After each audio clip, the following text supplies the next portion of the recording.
Bonjour à tous, bienvenue sur cette vidéo. Ici votre bien-aimé, Vassili Simeon Zouga.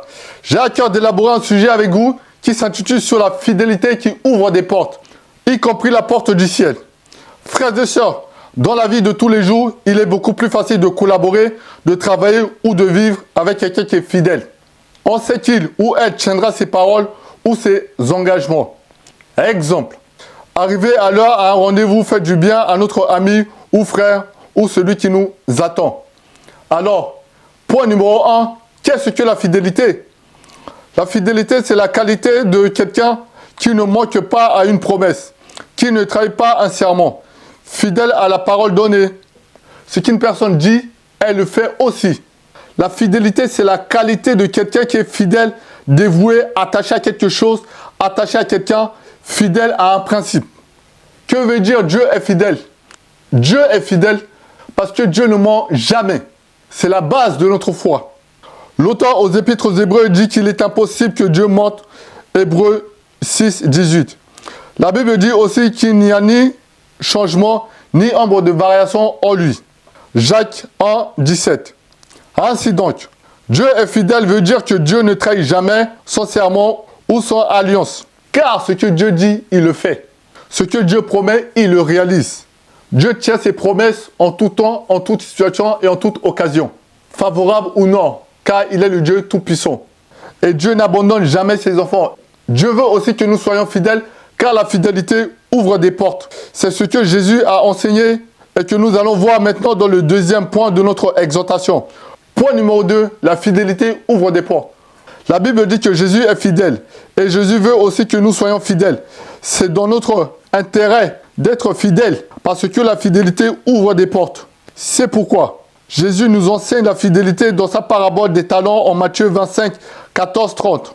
Dans cette parabole, Jésus dit que le royaume des cieux ressemble à l'histoire d'un maître qui, avant de partir en voyage, a confié à ses 3 serviteurs des talents à exploiter pendant son absence en tenant compte de leur capacité. Il donna 5 talents au premier serviteur, 2 talents au second serviteur et 1 talent au troisième serviteur.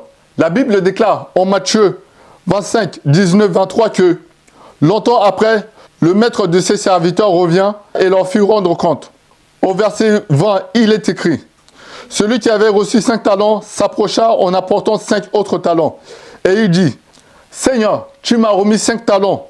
Voici, j'en ai gagné 5 autres. Son maître lui dit: c'est bien, bon et fidèle serviteur. Tu as été fidèle en peu de choses, je te confierai beaucoup. Entre dans la joie de ton maître. Celui qui avait reçu les 2 talents s'approcha aussi et il dit: Seigneur, tu m'as remis 2 talents. Voici, j'en ai gagné 2 autres. Son maître lui dit: c'est bien, bon et fidèle serviteur. Tu as été fidèle en peu de choses, je te confierai beaucoup. Entre dans la joie de ton maître. Frères et sœurs, mes bien-aimés dans le Seigneur, nous pouvons tirer 2 enseignements de ces tests. Selon ce maître, la fidélité dans de petites choses ouvre des portes vers de grandes choses. C'est exactement ce que Jésus déclare en Luc 10. Celui qui est fidèle dans des petites choses l'est aussi dans les grandes. Mes chers amis, c'est en restant fidèle dans une relation, fidèle dans un travail, fidèle dans un contrat, fidèle dans notre famille, fidèle dans un petit ministère que Dieu nous ouvrira des grandes portes et efficaces que nul ne peut fermer. Soyons donc fidèles dans des petites choses. C'est alors que Jésus nous ouvrira des grandes portes pour de grandes choses. Le deuxième enseignement est que la fidélité ouvre des portes, y compris celle du ciel. Parce que le maître a dit à chacun de ses serviteurs fidèles, à celui qui a gagné 5 talents et aussi à celui qui a gagné 2 talents: c'est bien, bon et fidèle serviteur. Entre dans la joie de ton maître. Ils ont reçu le même traitement parce qu'ils sont tous les deux restés fidèles à Dieu. Nous en concluons que la fidélité ouvre les portes, y compris la porte du ciel. C'est pourquoi nous devons être fidèles dans nos relations avec Dieu et aussi avec les autres.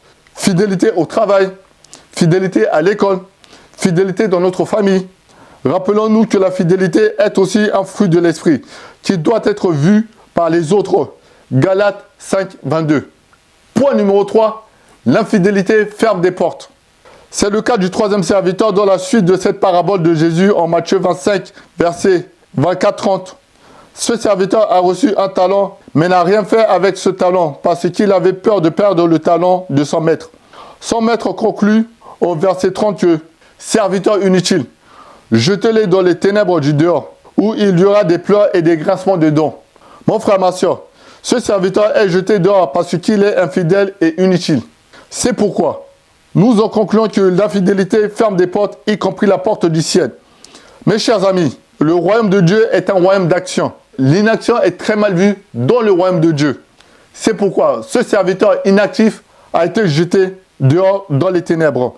En conclusion de notre exhortation du jour, soyons fidèles parce que la fidélité ouvre des portes.